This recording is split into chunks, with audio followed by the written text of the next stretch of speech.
Hello guys, it is Oscar3, and in today's video I'm talking about the brand new Tippmann markers. These markers are not yet available for purchase, only for pre-order on Tippmann's website.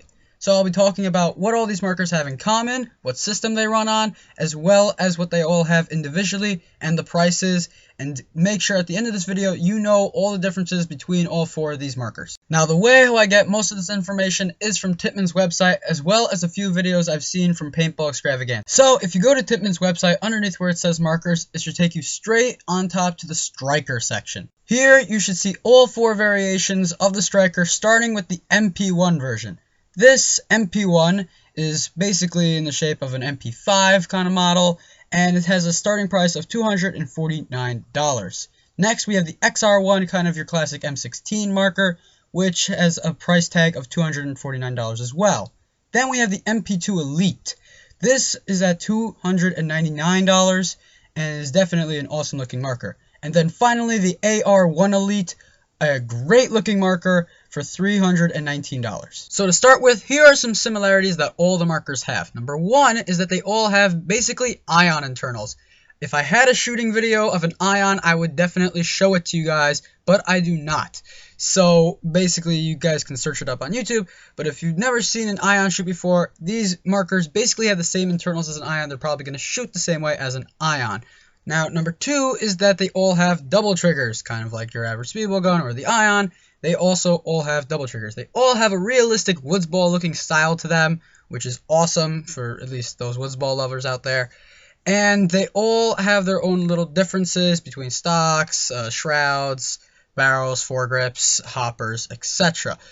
Number four is that they all have this kind of a rise to them. See, coming from the stock upwards, there's a little bit of a hill. That is so that you can kind of get your mask into a good position so you can actually look down sights. Most paintball markers will not let you do that. This one is designed to allow you to put your mask down towards the bottom of the buttstock so you can actually look down sights a lot easier. So to find out more information about all these markers, I went into the description of all the markers individually, starting with the Striker MP1. As you can see, the Striker MP1 is a 68 caliber paintball marker, a fully electro-funamic marker, low pressure spool valve design, allowing you to get more shots out of your air tank, 4 firing modes including semi, burst, ramping, full auto, an anti-chop break beam eye system. This basically allows you to stop chops that happen inside of your gun almost altogether, not including those that happen inside your barrel. Folding shoulder stock, perfect for those close quarter battles. I would assume that this is mostly for righties, so the stock will be folding from the normal position to the right side of the marker.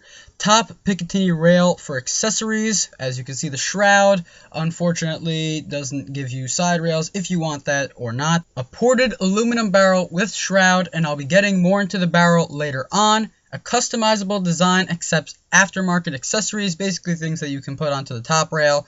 Easy access firing engine for maintenance, as most Tippmann markers are. You should be able to take them apart very quickly. LED visual setting indicator for your firing modes, and durable stainless steel bottom line hose, making sure that hose that your air goes through is nice and secure and strong. So all the markers have this written down on the bottom of the description, is all the same for all the markers, so I'm only going to be reading this once. So the Tippmann Striker features a fully electro-funamic design that makes it one of the quietest and smoothest shooting spool valve Tippmann markers ever designed. The Tippmann Striker has a fully programmable board with firing modes including semi, burst, ramping, and full auto. These markers are tournament legal as they require an Allen key to change settings. So basically what that means is there's no selector switch. What you're going to have to do is probably like the Tippmann 98 version, where if you get the electronic trigger, you have to physically push a button which is hidden inside of your grip to change the firing mode. So you're only going to basically do this at the beginning of the game. I don't think there are that many people that have actually changed firing modes on the field. All of the new Striker markers are auto-cocker threaded, so it will accommodate the majority of paintball barrels on the market. This is new from Tippmann. Tippmann has been using the A5 threaded barrels for a while now, and all of a sudden they are switching to auto-cocker. As far as I know, they don't have markers that have been made in the past at least 10 years that have auto-cocker threads. So this is something very new from them, and is awesome for those that are looking to get better barrels for really cheap. I happen to like A5 thread. I'm going to stick with it. And not only is the marker well built, but the maintenance is extremely easy. Access to the firing engine is as fast as you can get in. Lube everything and keep your striker in top shape. The customizable design makes hundreds of accessories, including laser flashlight, rails, and scopes easy to install. This is very interesting because they say rails are easy to install. So maybe they mean that they have like a kit you can put on rails onto the shroud, even though obviously the shroud doesn't come with rails on the sides, only on the top. So it's very interesting what they say, unless they mean risers, which I can kind of understand. But why would they say rails? Now, lucky for all of us, I don't have to read you a whole nother boring list again of things for the XR1. All I have to do is tell you that instead of the folding stock, you get an adjustable stock. That's it. Now, the only difference between the two Elite markers is that the AR1 Elite comes with a folding foregrip. That is the only difference between the MP2 Elite and the AR1 Elite. Now, there are some differences to the description, so I'll be reading it over to you again with all the new stuff, just so that you guys know. But the only difference between the AR1 and the MP2, according to the description, is that the MP2 does not come with the foregrip that the AR1 has. So this is the description for the Striker AR1 Elite, and I'm only going to be reading you guys all of the new things. So the Apex 2 barrel with shroud will be given with all of the Elite markers. So in case you don't know what an Apex barrel is, it's basically a barrel where you can curve your shots, so this way you have better angles and a good amount of range.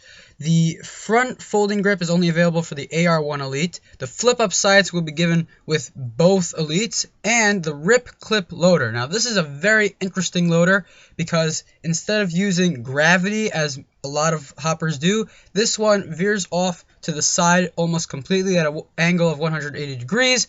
So you have a lot of room to put your optics on. You shouldn't have any problem putting anything onto the top rail, which is really awesome from Tippmann. I think they're really trying to get you into that aspect of looking down sights because of the fact that this marker also gives you a nice little rise coming from the stock. Now, I just want to show you guys this image one more time. You can see in between the two sights that this hopper actually has a rail on top of where it connects. So don't worry about there being a gap or somewhere where you can't put any sights.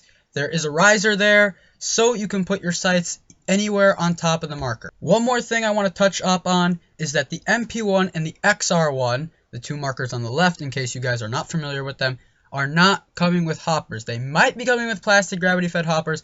I'm pretty sure they're not, though. Don't quote me on this, though.